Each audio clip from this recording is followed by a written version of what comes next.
Welcome back to the program.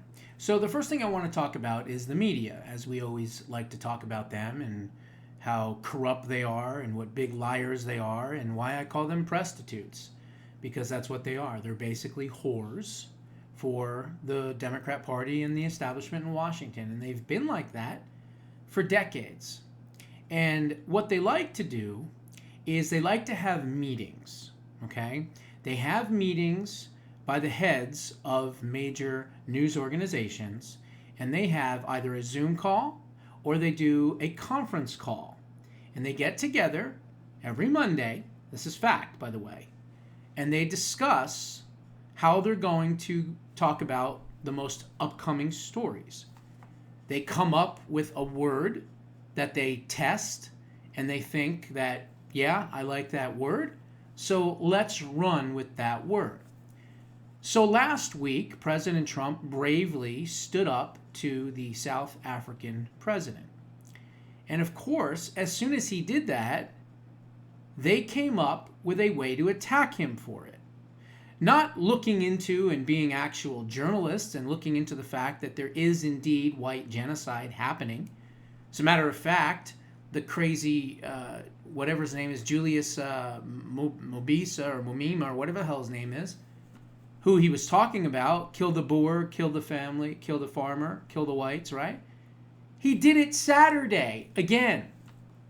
So the South African president must have went and told him, hey, I was just, confronted with what you've been saying. Continue to say it, because nothing has changed. But let's get back to what I was talking about.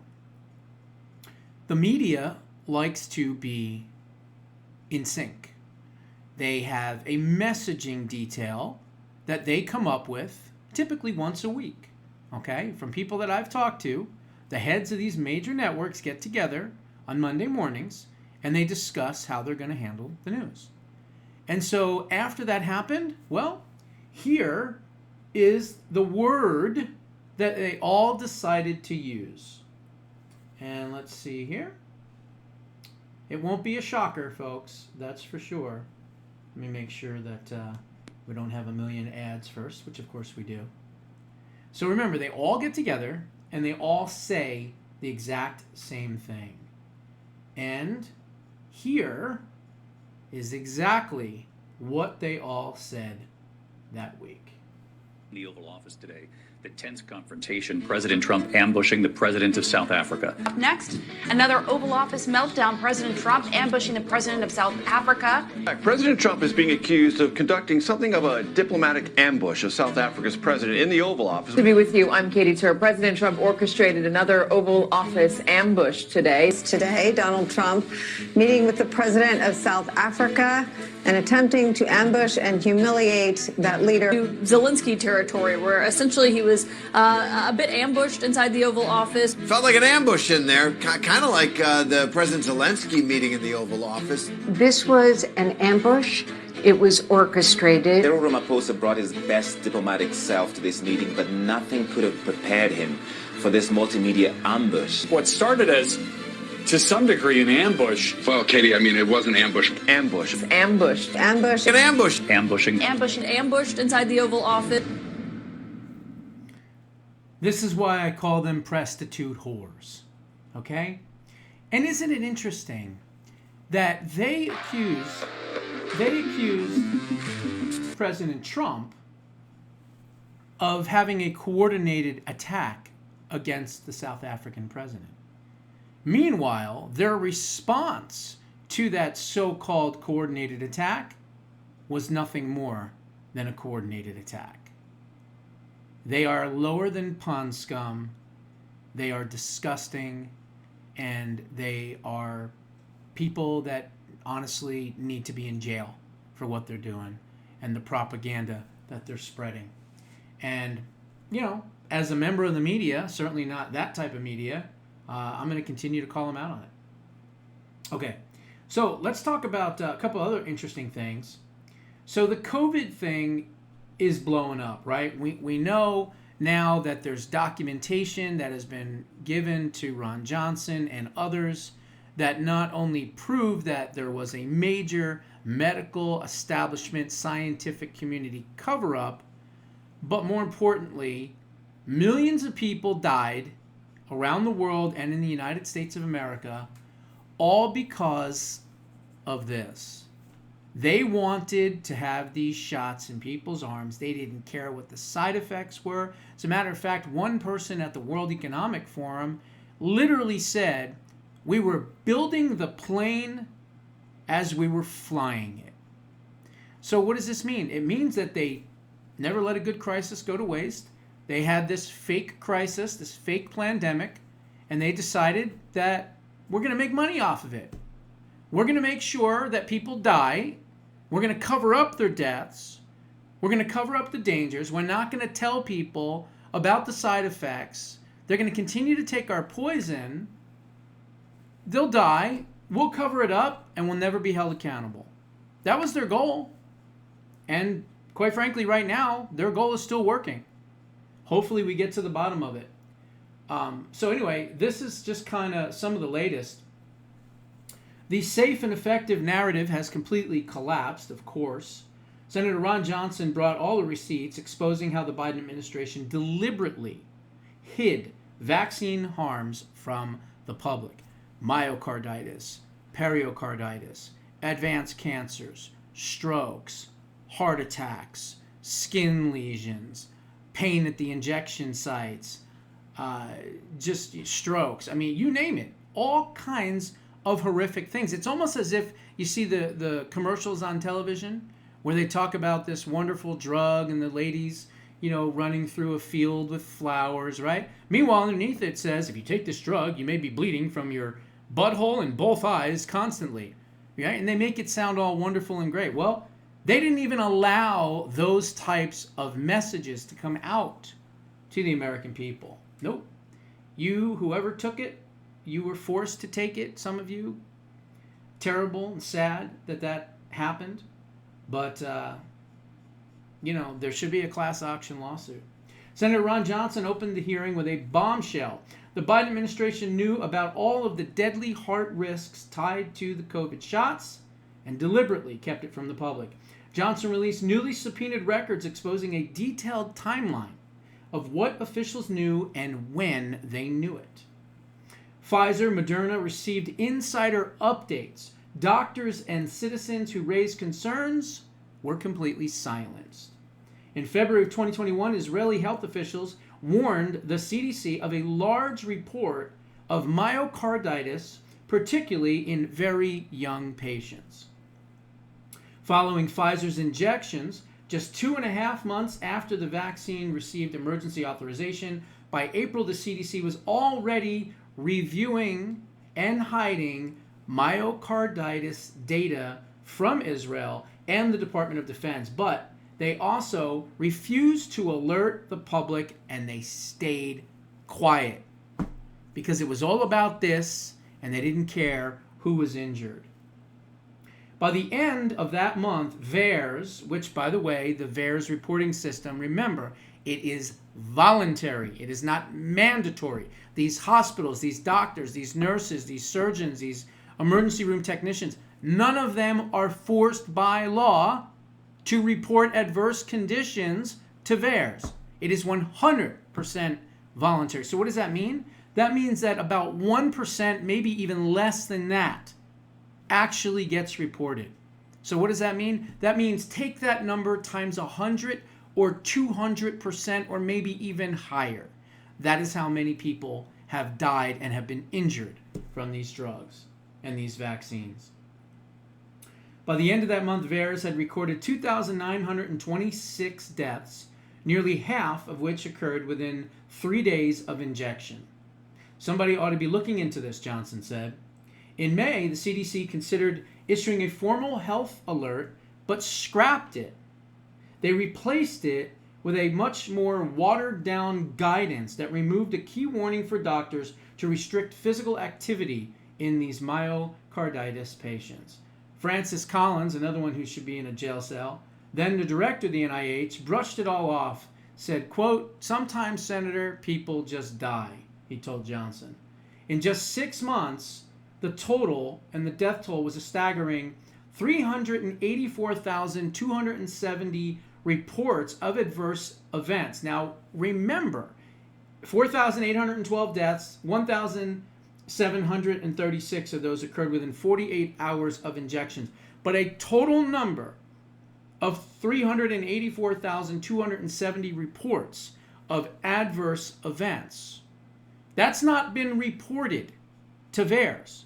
So let's just say, for argument's sake, let's say that same 384,000, every single one of those adverse conditions, wherever they occurred in the United States, if there was a law that mandated that the doctors, the nurses, the practitioners, the hospitals, whatever, they had to report to VAERS these adverse conditions.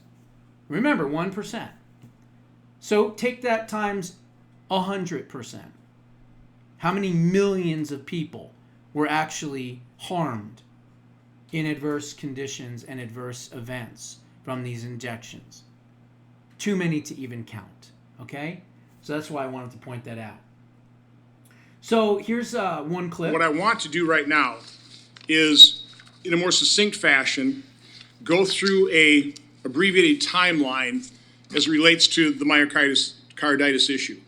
Now, after facing 4 years of the Biden administration's efforts to undermine the public's access to information in my oversight work, I immediately issued a subpoena to HHS when I became chairman of this committee. The subpoena records I am releasing today, which are discussed in the interim report, do not contain FOIA redactions and will finally provide the public a more complete understanding of the Biden administration's awareness of the risks of myocarditis following COVID-19 injection. So now here's a brief timeline. On February 28, 2021, Israeli health officials notified CDC, quote, of large reports of myocarditis, particularly in young people, following the administration of the Pfizer vaccine. Again, that's February 28, 2021. 2.5. So that's 2.5 months after they rolled out these poisonous death shots. 2.5 months after the emergency use authorization. On April 12th, over a month later, a DOD consultant raises concerns to CDC and FDA officials about their ability to monitor and track cardiac-related adverse events. The consultant notes, quote, if you do not ask, you will not see it. But does that mean it does not exist? Unquote.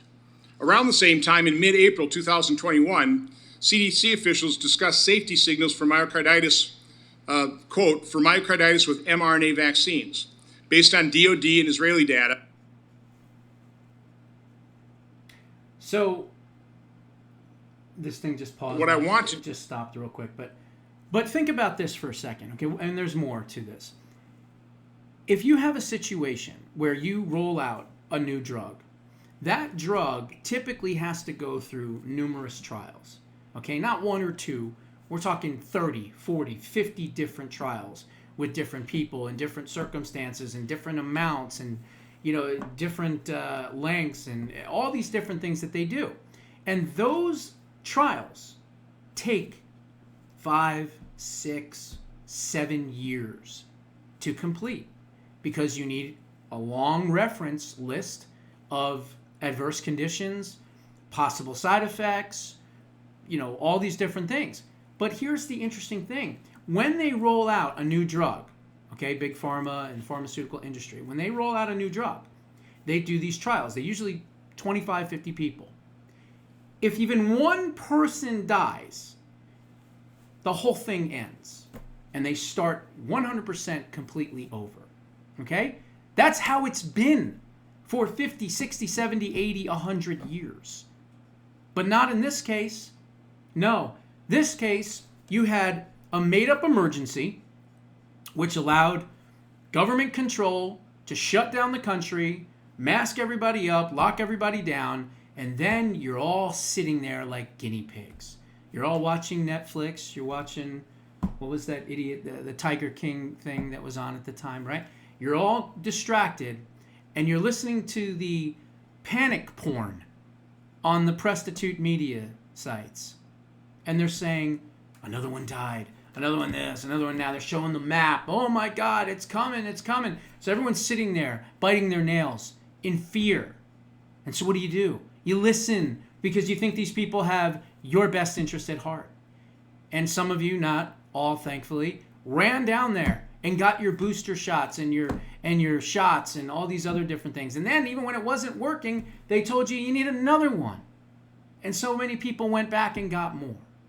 And then people started dying.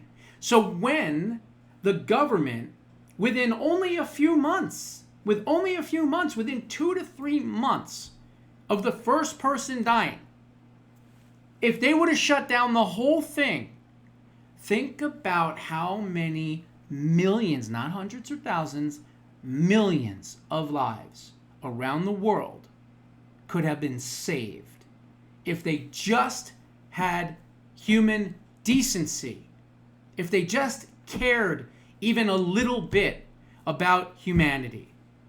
They could have stopped the whole thing, started over, and found something else. But they didn't do that because they didn't care. It was all about this. At the height of the COVID shots, Pfizer, Moderna, Johnson & Johnson, you know what they were making? Not a couple of hundred a second, not a couple of 100,000 a second, not a couple of million a second, not 10 million a second, not 100 million a second, $1 billion a second for almost 2 years, and at the expense of a lot of people's lives.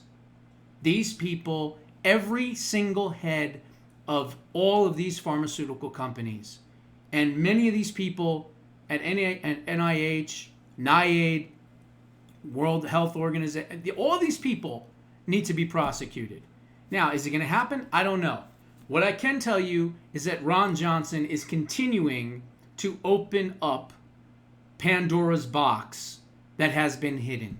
And hopefully, maybe you can have more than one special counsel. You can do a special counsel on AutoPen and Biden and the cover-up, and you can have another one working simultaneously with a special counsel looking into all of these things. Maybe Dr. Peter McCullough would be a good person as a point person for a special counsel to investigate and look into all of these things, because that's what needs to happen, 100%. So the numbers are staggering. The amount of people that died is just, I mean, forget it. We're talking World War I, World War II type numbers, but maybe even higher. Millions upon millions of people died. I mean, some of the worst famines didn't kill as many people as these COVID vaccinations. So someone's got to be held accountable for it. Hopefully that will come. All right. Speaking of shitty doctors, this one's unbelievable. A doctor in Texas made millions upon millions of dollars faking diseases in healthy patients. You heard that correctly. This is why I hate doctors. This is why I don't trust them. This is why I'll never be a donor or an organ donor, and would never have that on my driver's license, nothing.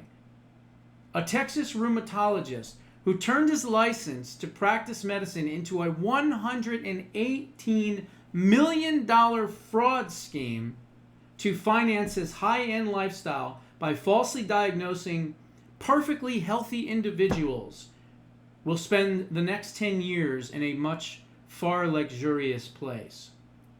10 years in prison was given to Jorge Zamora Quezada, 68, convicted of defrauding patients and governments and private health insurers by diagnosing people with rheumatoid arthritis, RA, even though they did not have this lifelong incurable condition. A federal judge also ordered the disgraced physician to forfeit $28,245,454 in total assets, which included his entire real estate portfolio of 13 properties, a jet plane, and a Maserati Gran Turismo. Details of Justice Criminal Division's Matthew Galetti said in a DOJ statement after the sentencing this week, Dr. Quezada funded his luxurious lifestyle for 2 decades by traumatizing his patients, abusing his employees, lying to insurers, and stealing taxpayer money. His depraved conduct represents a profound betrayal of trust towards vulnerable patients who depend on care and integrity from their doctors. The doctor ran the scheme out of his Mission, Texas office with the help of staffers who were abused and threatened by his status and forced to cooperate, according to testimony. Mission is a town near the Mexican border, about 250 miles south of San Antonio. The Department of Justice also described the doctor's treatment protocols. Quesada administered unnecessary treatments and ordered unnecessary testing, including injections, infusions, x-rays, MRIs, and other procedures, all with potentially harmful and even deadly side effects. To receive payment for these expensive services, Quesada fabricated medical records and lied about the patient's conditions to insurers. Resulting side effects of his patients included strokes, necrosis of the jawbone, hair loss, liver damage, pain so severe that basic tasks of everyday life such as bathing, cooking, and driving became difficult.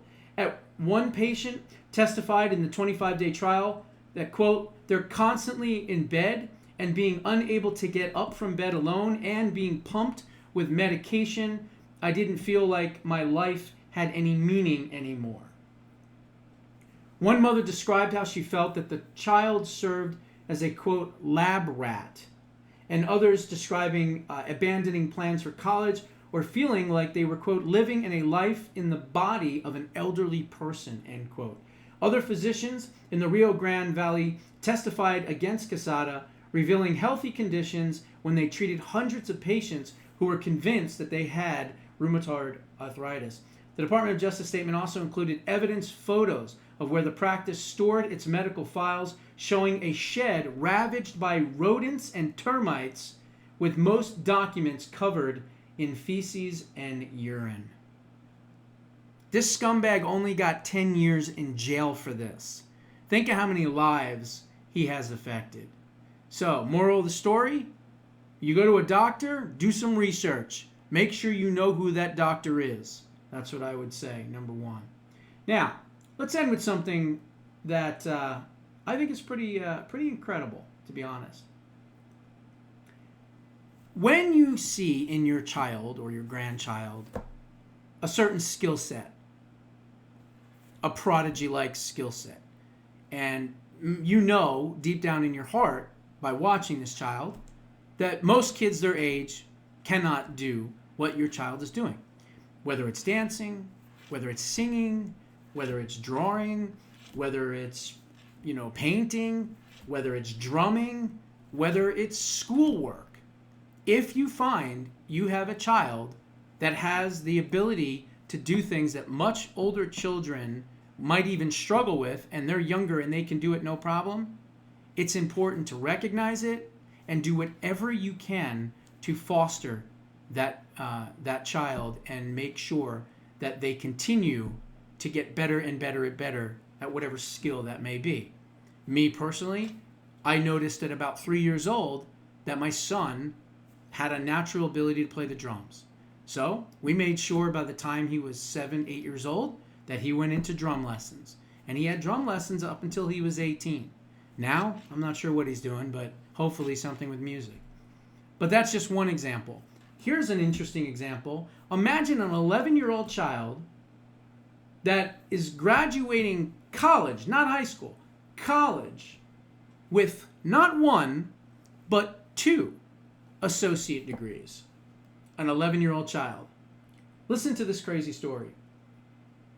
Sandra Ruiz thought nothing of it when a man and his 8-year-old daughter walked into her intro to computer science class. After all, working parents sometimes are known to take their children to college because they don't have a babysitter. Well, this was nothing new at Crafton Hills College in Ucaipa. I thought to myself, wow, here comes a dad, a student, and his daughter, the veteran assistant professor said. I thought he was maybe just in need of a babysitter. Imagine her surprise when it turned out that she had it completely backward. Right before class began, Rafael Perales departed, leaving his daughter, Alyssa, to begin her second semester of college. It was my first time I had ever had a student so young, said Ruiz, who taught Alyssa for 2 semesters and served as her programming coach. It turned out that she was quite an amazing student, and she was someone who brought a level of focus and creativity that made her stand out as much as her age. Far from just standing out because of her youth, Alyssa proved to be a standout student. Over 2.5 years at the college, and she posted a 3.8 grade point average. Now, only 11 years old, she graduates Friday with an associate's degree in multiple sciences and mathematics. She is the school's youngest graduate and among the youngest in California state history.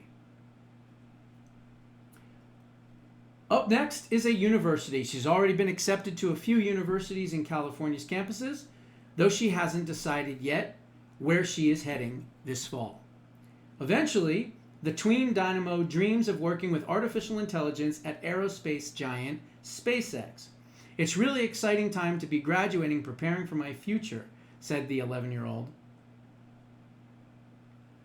The path toward the graduation state started about a decade ago, when Perales noticed that his daughter's natural academic skills were far better than any of her other friends. I wanted to see what my kid could do with a full-time attention in learning, Perales said. It was a very easy choice, but she was well worth it. What was that choice?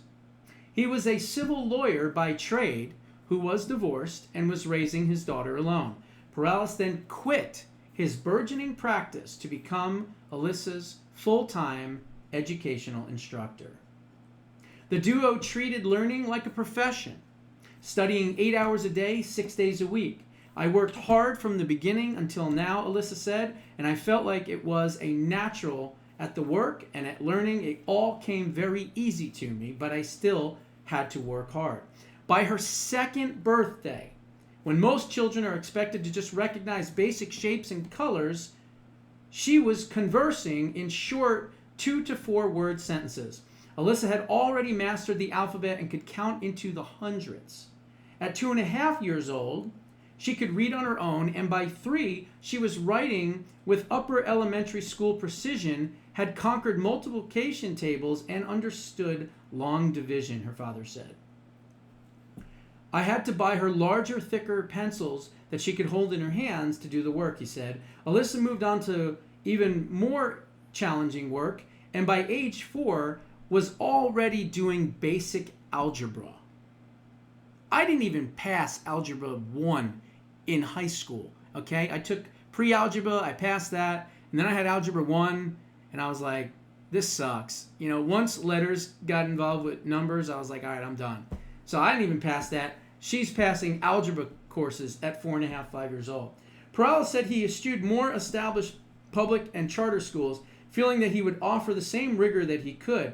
He couldn't afford private schools or tutors and balked at homeschooling formats and curriculum for his daughter, feeling that he knew his child's learning ability best.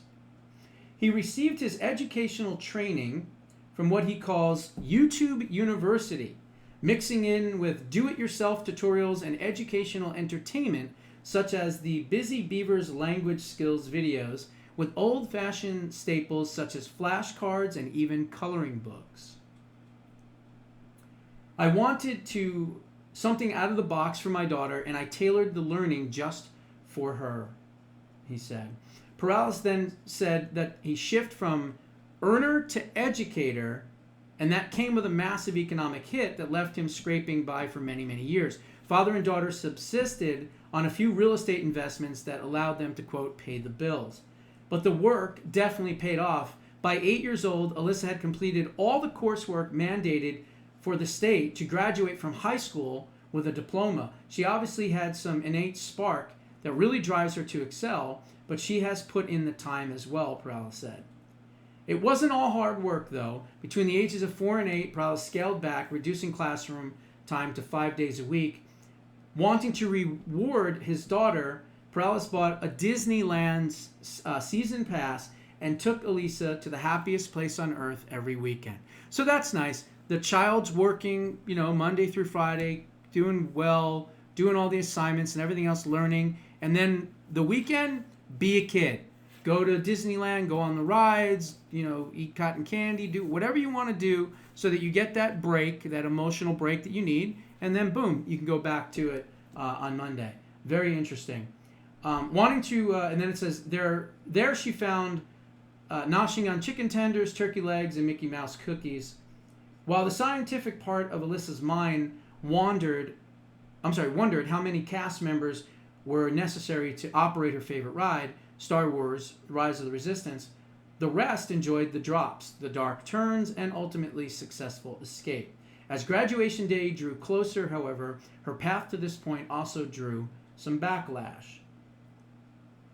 Crafton Hills College put out a statement April 16 touting Alyssa's accomplishments, but after the news was picked up by media outlets, some online commentators pushed back, telling Perales to let children be children or questioning what the end goal was. Well, look, if the end goal is to put them in an Ivy League school like Columbia or Harvard, yeah, I think you're doing your child a major, injustice.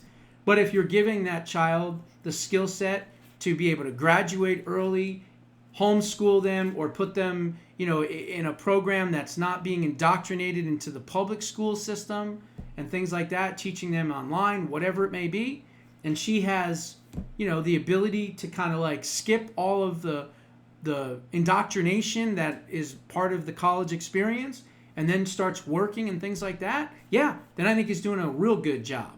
But again, if you're going to put him in Columbia and Harvard and all these Ivy League schools, that's not good, okay? These schools need to be shut down. We need to have more trade schools. College is a scam. I agree with Charlie Kirk. It is a scam. Look, everything you learn in life, you learn from like 5th grade, even earlier, right? I would say 1st, 2nd, 3rd, 4th, 5th, 6th, 7th, 8th, 9th, 10th, 11th, and 12th, right? Those 12 years, your formative years, that's where you learn life skills. Math, reading, writing, social studies, science, right?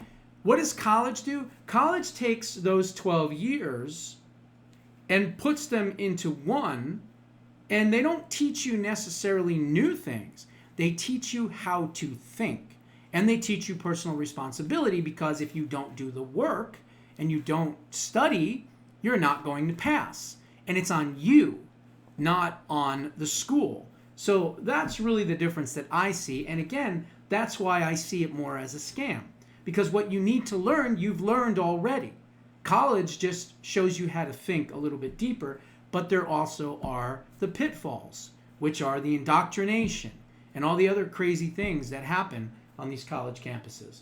So anyway, I thought that was a pretty interesting story. This is a father who saw something in their daughter, and he said, you know what?